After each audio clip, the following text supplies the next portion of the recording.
कहाँ से आप? हम भाई वजीराबाद। कितने लोग थे आप और किधर जा रहे थे? 6 दोस्त थे। हाँ 6 दोस्त थे, बाकी आगे से उधर हम मिल गए, कराची के बंदे थे। सही। तो हम इकट्ठे मिल के बैठ गए थे जीप में। आगे गए हैं तो आधा घंटा चले हैं तो ब्रेक फेल हुई है, पता नहीं क्या हुआ। तो सीधा बैग आई है वापस, सड़क ही बहुत ख़राब थी। तो सीधा वो सारे लड़के अंदर, हमने छलांग मार दिया।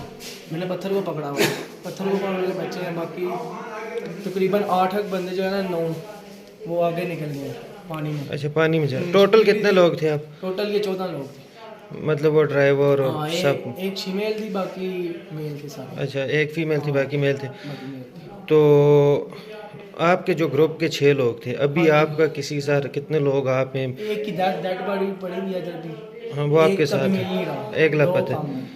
2 का में बाकी जो अभी। कराची वाले हैं उनमें से 3-4 की डेथ हो गई है। अच्छा, बाकी बाकी लापता है। आप 6 में से 4 ठीक हाँ है जी। और एक की डेथ हुई है। एक की डेथ हुई है। ठीक है।